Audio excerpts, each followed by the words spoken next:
Fala galera do Aras Concursos, sejam bem-vindos a mais um vídeo do nosso canal, continuando falando sobre a Lei 8.112, a parte 2 agora, nós vamos falar de formas de vacância, de remoção e redistribuição, de substituição, vencimentos e remuneração. Então vamos lá, começando aqui pelo artigo 33, lembrando que os artigos anteriores já tem um vídeo aí. O artigo 33 fala de vacância do cargo público.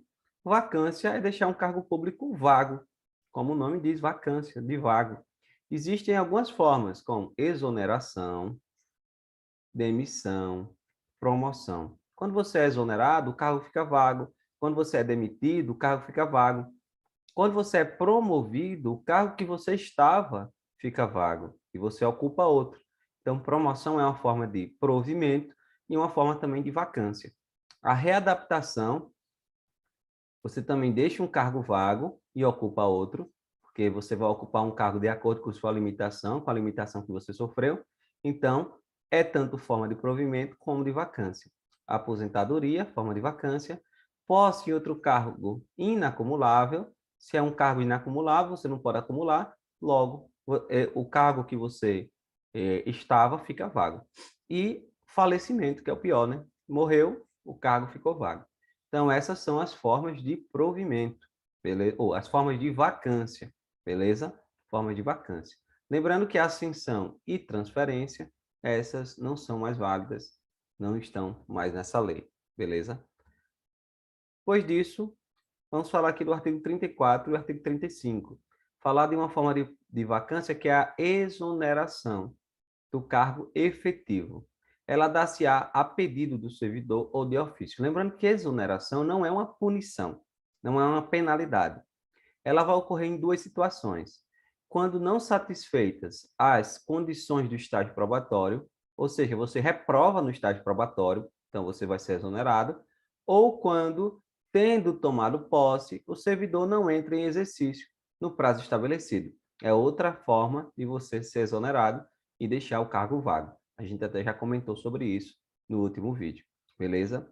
Agora, a exoneração do cargo em comissão, que é aquele cargo que não precisa de concurso, não tem estabilidade, ela é livre, é a juízo da autoridade competente e também a pedido do servidor, né? A exoneração do cargo efetivo também pode ser a pedido do servidor. Se o servidor quiser, ele pode pedir. Ou de ofício, que aí é a critério da administração, é a administração que vai dizer. Quando é de ofício, aí tem essas duas situações que podem acontecer. Quando é a pedido, aí o servidor não quer mais trabalhar, ele pode pedir exoneração, ele não é obrigado a trabalhar.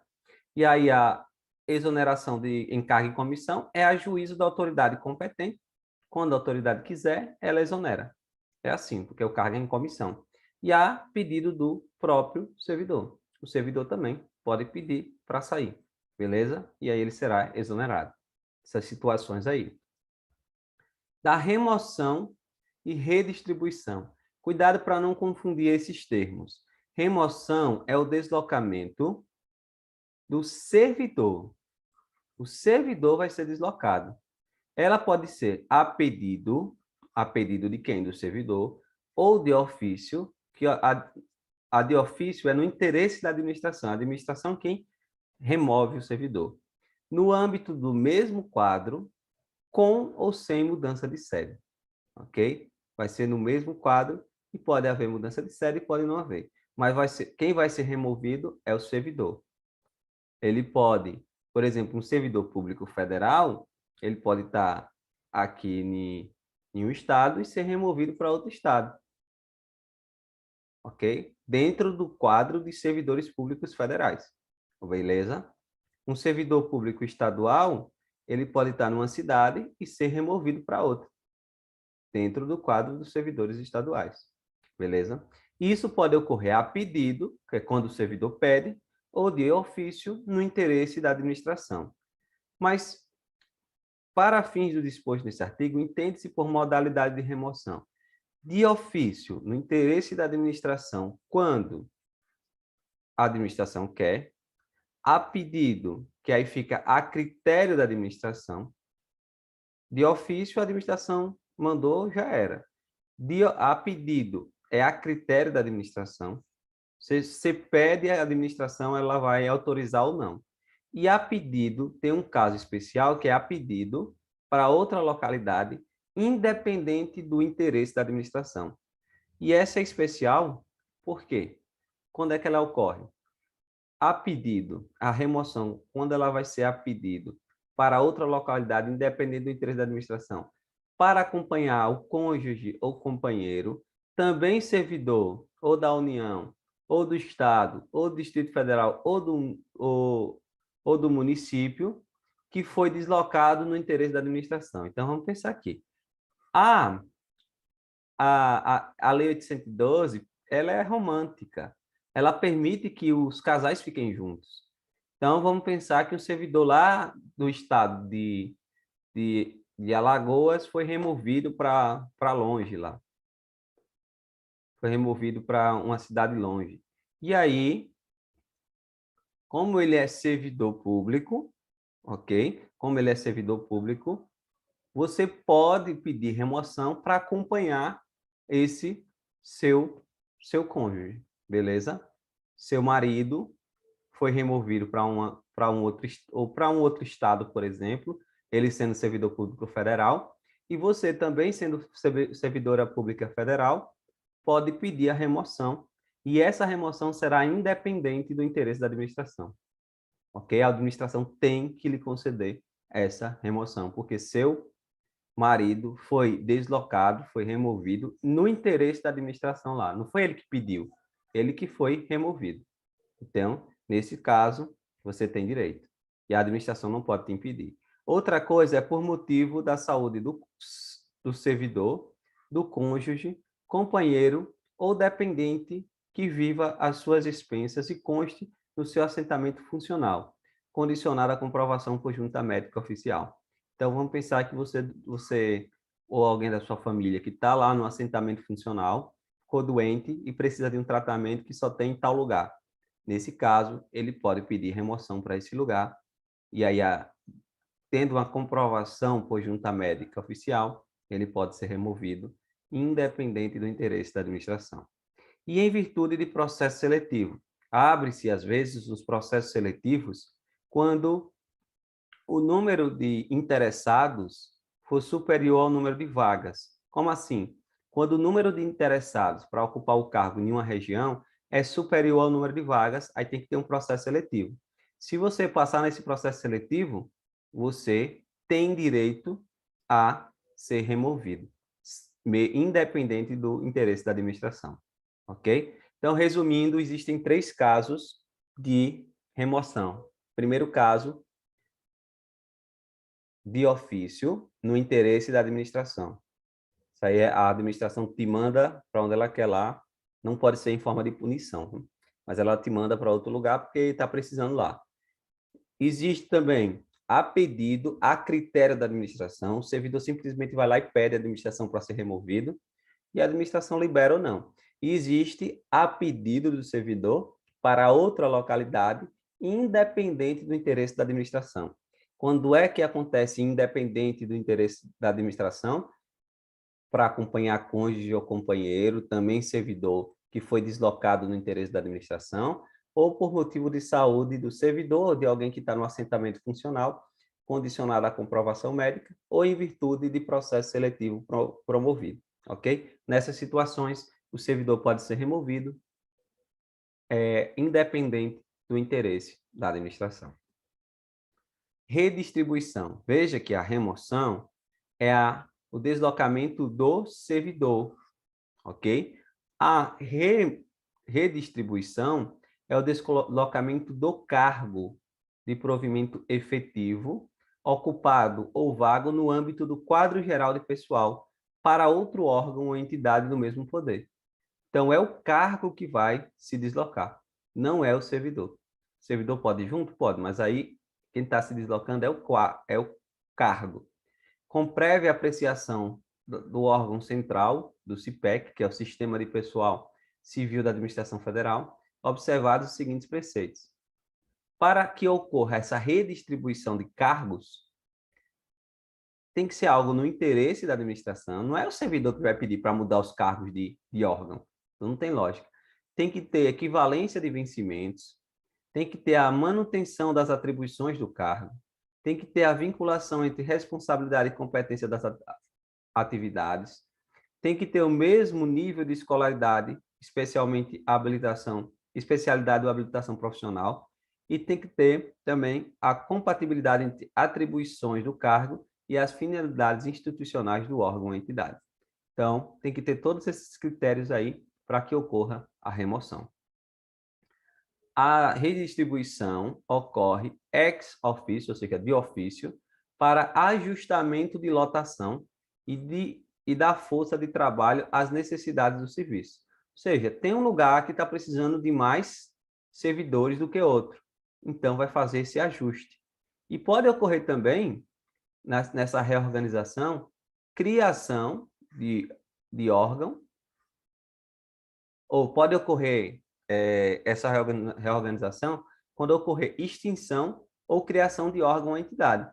Um órgão foi extinto, uma entidade foi extinta, aí pega ali o cargo daquele órgão e coloca em outro órgão ou outra entidade. Entendeu? Então, redistribuição é o deslocamento aí do cargo, beleza? A redistribuição de cargos efetivos se dará mediante ato conjunto entre órgão central do CIPEC e órgão da entidade administrativa pública federal envolvidos. É só lembrar mesmo. Nos casos de reorganização ou extinção de órgão ou entidade, extinto o cargo ou declarada a sua desnecessidade no órgão ou entidade, o servidor estável que não for redistribuído será colocado em disponibilidade até seu aproveitamento na forma da lei. Então, se ele não for redistribuído, ele ficará em disponibilidade. O servidor que não for redistribuído ou colocado em disponibilidade poderá ser mantido sob responsabilidade do órgão central CIPEC e ter exercício provisório em outro órgão ou entidade até ser adequadamente aproveitado. Então, se ele não foi redistribuído, nem foi aproveitado, ou nem ficou em disponibilidade, ele pode ficar ali trabalhando com exercício provisório em outro órgão, beleza? Isso aí é só lembrar mesmo, é lógico, não tem muito problema. Substituição. Os servidores investidos em cargo ou função de direção, chefia, e os ocupantes de cargo de natureza especial, tem que lembrar desses três casos, terão substitutos indicados pelo regimento interno. Então, o regimento interno vai indicar um substituto para esses servidores. Mas, no caso de omissão, esses substitutos serão previamente designados pelo dirigente máximo do órgão ou da entidade. Pronto. Então, o certo é ter um substituto já designado no regimento interno. Mas, se o regimento interno não for omisso, então, o dirigente máximo do órgão ou entidade dirigente máximo do órgão ou entidade vai designar o substituto para esses servidores. O substituto assumirá automática e cumulativamente, sem prejuízo do cargo que ocupa, o exercício do cargo ou função de direção ou chefia e os de natureza especial. Quando é que eles vão ocupar? Automática e cumulativamente. Nos afastamentos, impedimentos legais ou regulamentares do titular e na vacância do cargo. Hipótese em que deverá optar pela remuneração de um deles durante o respectivo período. Então, é automático. O substituto vai assumir automaticamente. Cumulativamente, ou seja, ele não vai deixar de fazer suas funções no seu cargo, ele vai só exercer as funções que o outro também fazia. E os cargos são de cargo ou função de direção, chefia e de natureza especial. Quando é que eles farão isso? Quando houver afastamento, impedimento legal ou vacância do cargo. Nessas hipóteses, ele deverá optar pela remuneração de um durante o respectivo período. De um desses cargos. Ele não vai receber os dois, não. Ele vai trabalhar pelos dois, mas ele só vai receber um. E até 30 dias, até anotei aqui, até 30 dias consecutivos, ele pode optar por uma das remunerações, ou a do cargo dele, ou a do cargo ou função, direção, chefia lá que ele está substituindo. Depois de 30 dias, o que exceder, aí a gente vai ver agora. O substituto fará jus à retribuição pelo exercício do cargo ou função de direção, chefia ou de cargo de natureza especial nos casos de afastamento ou impedimentos legais do titular superiores a 30 dias consecutivos, pagas na proporção dos dias de efetiva substituição que excederem o referido período. Voltando aqui, ou seja, o que exceder aos 30 dias será remunerado de acordo com o cargo ou função de direção ou chefia ou de natureza especial. O que exceder. Ficou muito claro isso, é meio estranho. Olha, uma substituição de 43 dias, como é que fica? 30 dias, os 30 primeiros dias, ele opta por uma das remunerações. E depois, os 13 dias que passaram dos 30, o que excedeu, ele vai receber uma remuneração proporcional ao cargo ou função que ele está substituindo. Então, os 30 dias iniciais, ele vai receber ou do cargo dele, ou a remuneração ou do cargo dele, ou a da função que ele está ocupando, ou o cargo que ele está ocupando, e o que passar, ele vai ter direito a receber proporcional ao cargo que ele está substituindo, o cargo ou função que ele está substituindo, ok? Então, 30 dias ele opta. O que passar dos 30, ele tem direito a receber proporcional ao cargo ou função que ele está substituindo. Um pouco confuso isso, mas é assim mesmo. Dos direitos e vantagens, vencimento e remuneração. O que é remuneração? Remuneração é o vencimento do cargo acrescido das vantagens pecuniárias permanentes estabelecidas na lei. Então, nós temos aqui o vencimento, que é a retribuição pecuniária pelo exercício das atribuições, e as vantagens, que são indenização, gratificação e adicionais. São as vantagens que o servidor pode ter. Qual é a diferença dos vencimentos para a remuneração? Olha aqui. Vencimento é justamente a retribuição pelo exercício das atribuições, que já é estabelecido em lei. Mas aí pode vir mais uma gratificaçãozinha, mais uma indenização, mais um adicional. E quando você soma o vencimento, mais essas vantagens aqui, pecuniárias, permanentes, essas três vantagens, por que são permanentes? Porque estão na lei. Quando você soma, dá um valor maior. E esse valor maior é a remuneração. Beleza? Então, a soma do vencimento mais as gratificações, indenizações e adicionais é justamente a remuneração. A remuneração do servidor investido em função ou cargo em comissão será paga na forma prevista no artigo 62. Isso aqui é só questão de ler mesmo, que é bem tranquilo. Ao servidor ocupante de cargo efetivo investido em função de direção, chefia, assessoramento, cargo de provimento em comissão de natureza especial, é devida a retribuição pelo seu exercício. E uma lei específica vai estabelecer essa remuneração para os cargos em comissão, ok? O servidor público em cargo em comissão vai ter uma lei específica para dizer lá quanto ele vai receber. E o servidor investido em cargo em comissão de órgãos ou entidade diversa à sua lotação receberá a remuneração de acordo com o estabelecido no parágrafo 1º do artigo 93. Então, eu trouxe aqui, sendo a seção, são servidores cedidos, né? Sendo a seção para órgãos ou entidades do Estado, Distrito Federal e dos municípios, o ônus da remuneração será do órgão ou entidade cessionária. Ou seja, quem vai pagar é aquele que recebeu. Cessionário é quem recebeu o servidor. Então, quem vai pagar a remuneração, mantido o ônus para o cedente nos demais casos. Se for cedido para o Estado, para o Distrito Federal e para o município, quem vai pagar é o Estado, o Distrito Federal e o município. Essa remuneração. De modo geral, é isso. O vencimento de cargo efetivo, acrescido das vantagens de caráter permanente, é irredutível, ou seja, não pode ser reduzido. De modo simplório aqui, simplificando bastante, não pode ser reduzido, ok? É assegurada a isonomia de vencimentos para cargos e atribuições iguais ou assemelhadas no mesmo poder, ou entre servidores dos três poderes, ressalvadas as vantagens de caráter individual e as relativas à natureza ou ao local de trabalho. Ou seja, esse princípio é o princípio da isonomia. Se eu sou técnico no Poder Judiciário, você é técnico no Poder Legislativo, os cargos são semelhantes. Então, o valor tem que ser o mesmo. Os vencimentos têm que ser o mesmo. Mas existe aí uma diferença.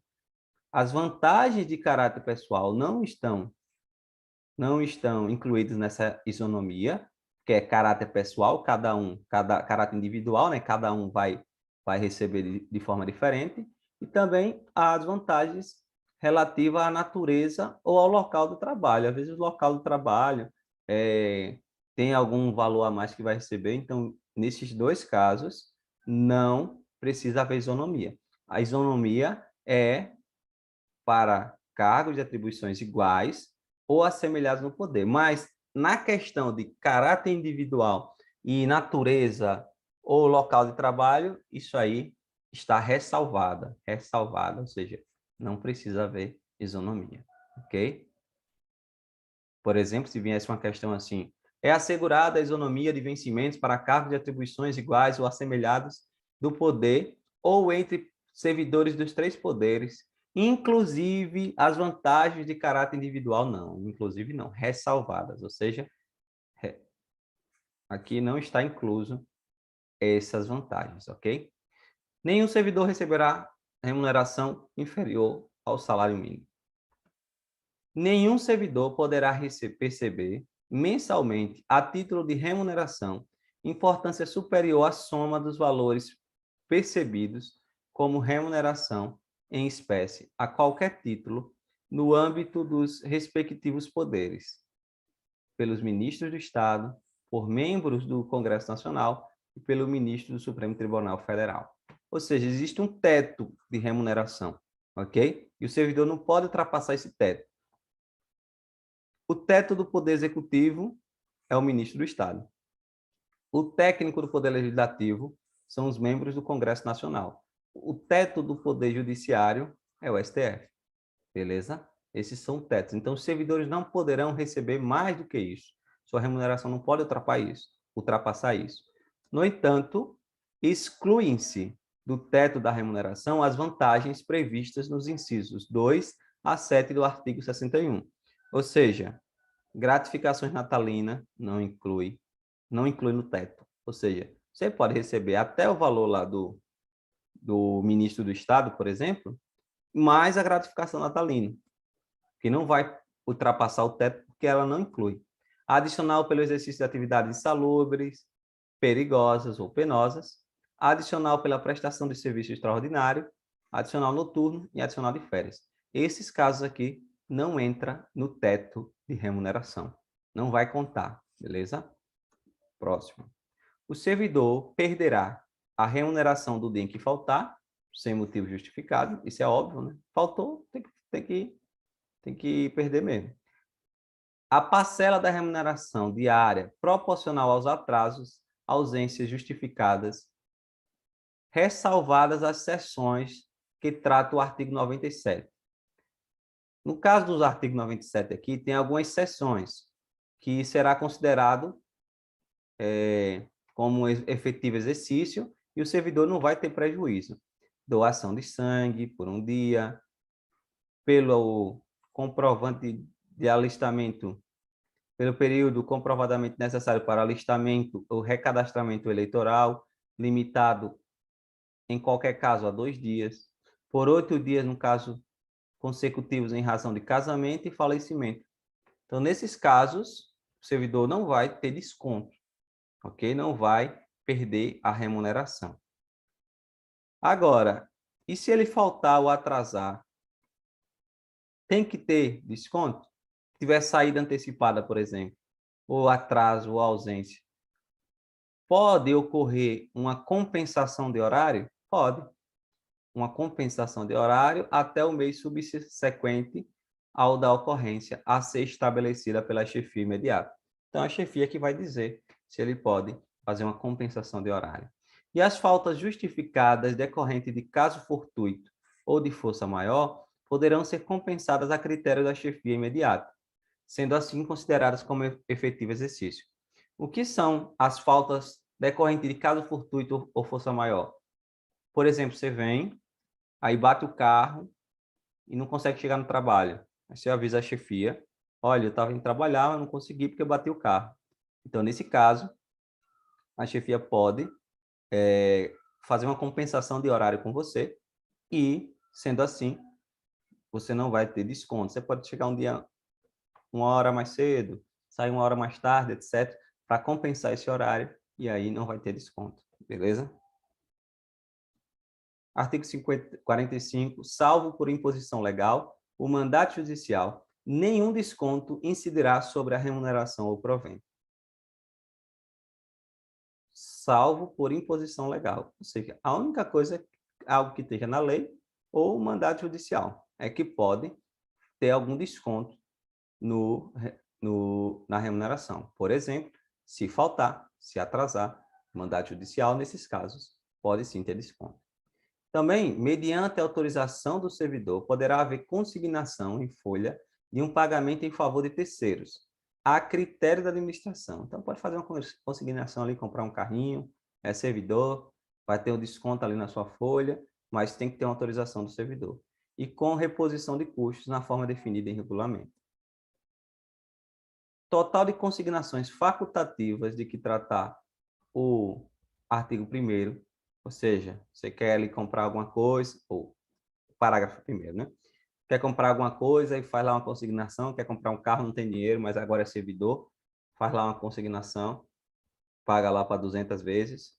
Então, não pode exceder essa consignação 35% da remuneração mensal, sendo 5% ressalvadas exclusivamente para amortização de despesas contraídas por meio do cartão de crédito e a utilização com a finalidade de saque por meio de cartão de crédito. 5% é para isso, mas não pode ultrapassar em 30% essas consignações, 30% da sua remuneração.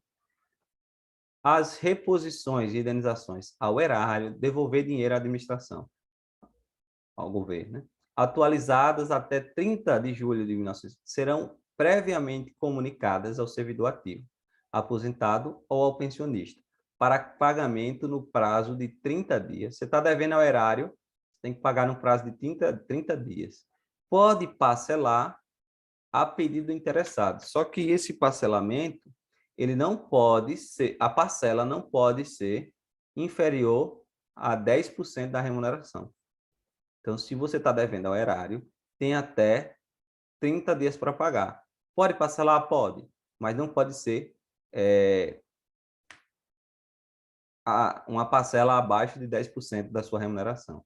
Por exemplo, se você recebe 10 mil, sua remuneração, 10% aí, a parcela mínima será de R$1.000.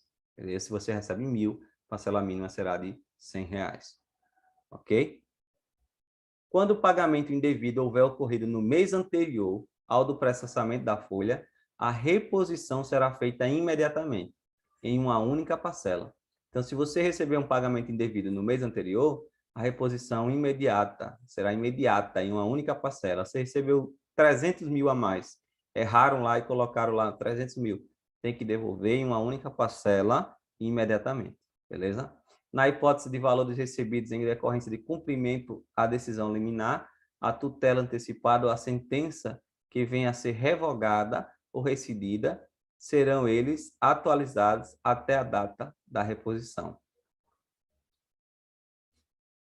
Então, na hipótese aqui de valores recebidos em decorrência de um cumprimento de decisão liminar, a tutela antecipada ou a sentença que venha a ser revogada ou rescindida serão atualizados até a data de reposição. Aqui só um parágrafo aqui, tranquilo.